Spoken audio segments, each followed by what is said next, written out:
Assalamualaikum warahmatullahi wabarakatuh. बिस्मिल्लाहिर्रहमानिर्रहीम. मी Bilal. Today I am going to start with part number 4. तो ये इस वीडियो लेक्चर का पार्ट नंबर 4 है अकाउंटिंग के बेसिक टर्म्स का. तो उससे पिछली वीडियो में मैंने पार्ट 1, पार्ट 2 और पार्ट 3 अपलोड करके डाल चुका हूँ. तो अगर आपने वो वीडियो नहीं देखी तो just click on the link और आप हमारे इस लिंक के थ्रू हमारे पार्ट 1, पार्ट 2 और पार्ट 3 के वीडियो लेक्चर्स तक भी अप्रोच हासिल कर सकते हैं. एंड आई रिकमेंड कि अगर आपने वो वीडियो नहीं देखी तो आप उस वीडियो को देखें ताकि आपके कॉन्सेप्ट ज़्यादा बेसिक से क्लियर हो सकें. अब जो आज हमें जो टर्म समझनी है वो है एसेट. इससे पिछले वीडियो में पार्ट 3 में मैंने आपको लायबिलिटीज के बारे में डिटेल में समझाया था.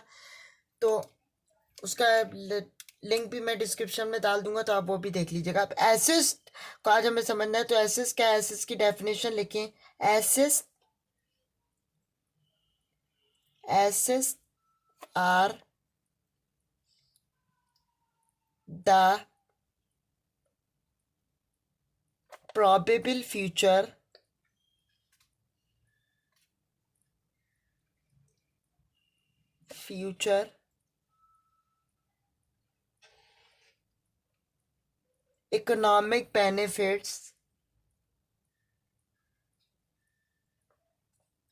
economic benefits assets are the probable future economic benefits obtained and controlled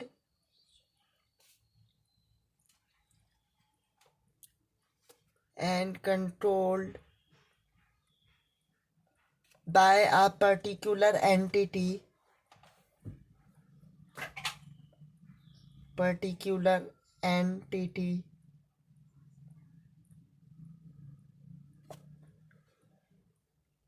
obtained and controlled by a particular entity as a result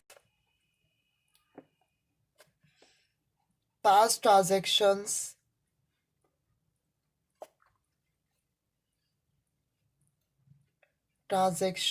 and event as a result of past transactions and events.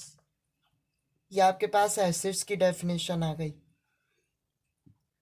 ठीक है, तो मैंने यहाँ पे जो definition लिखी है अगर मैं उसको रीड करूँ आपके पास तो वो क्या है. Assets are the probable future economic benefits obtain and control by a particular entity as a result of past transactions and events.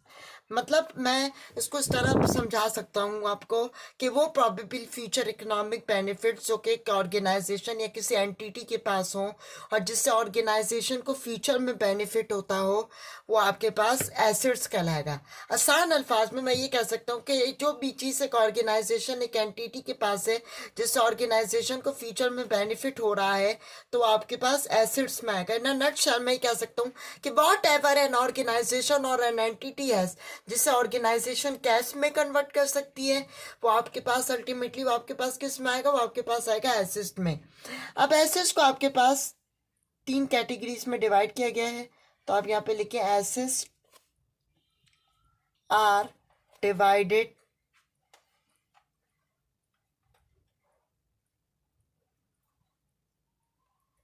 on 3 bases. 3 bases. Number 1 है आपके पास करंट एसेट्स.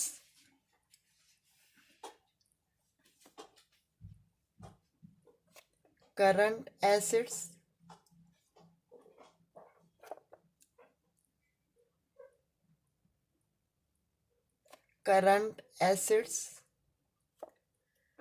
देन उसके बाद आपके पास सेकंड जो टाइप है वो है नॉन करंट एसेट्स. नॉन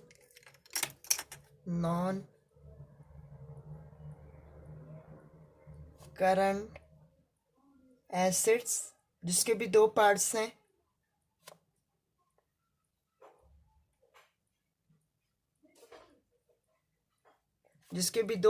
आपके पास एक है टेंजिबल एसेट्स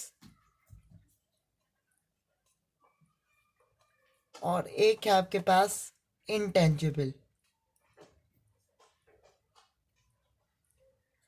इंटेंजिबल, ये आपके पास के दो पार्ट्स आ गए। फिर सेकंड थर्ड आपके पास है जिसको आप कहते हैं फिक्टिशियस,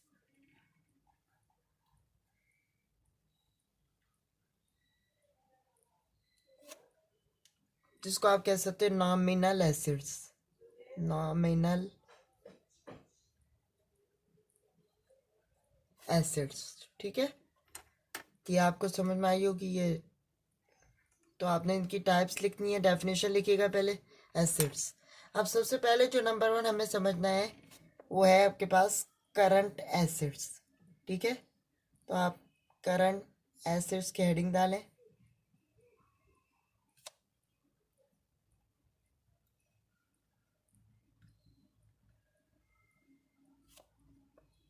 और करंट एसिड्स की डेफिनेशन लिखना शुरू करें।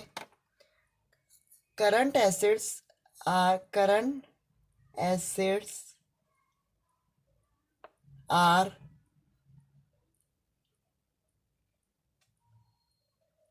those acids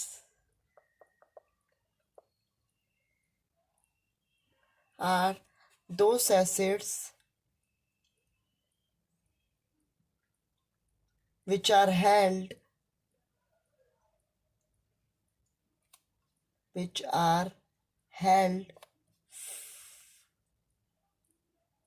for short period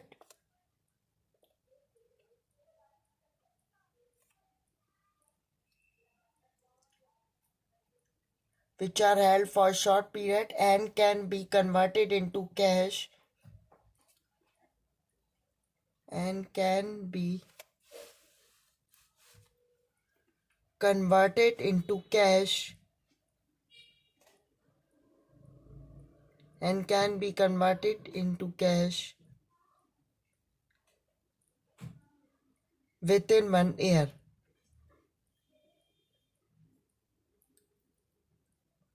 Within 1 year.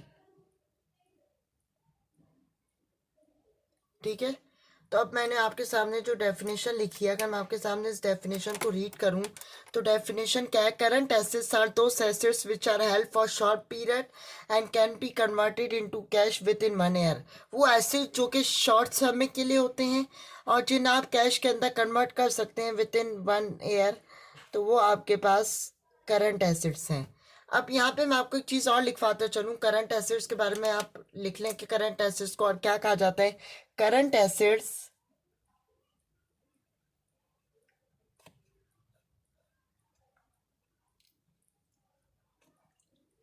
are also known as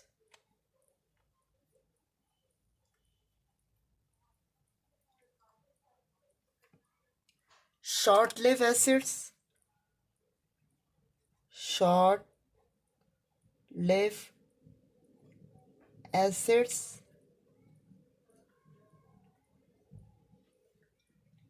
short-lived acids, active acids,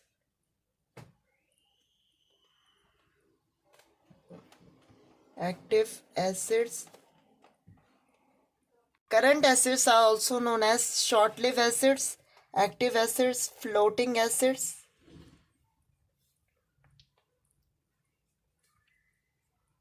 Acids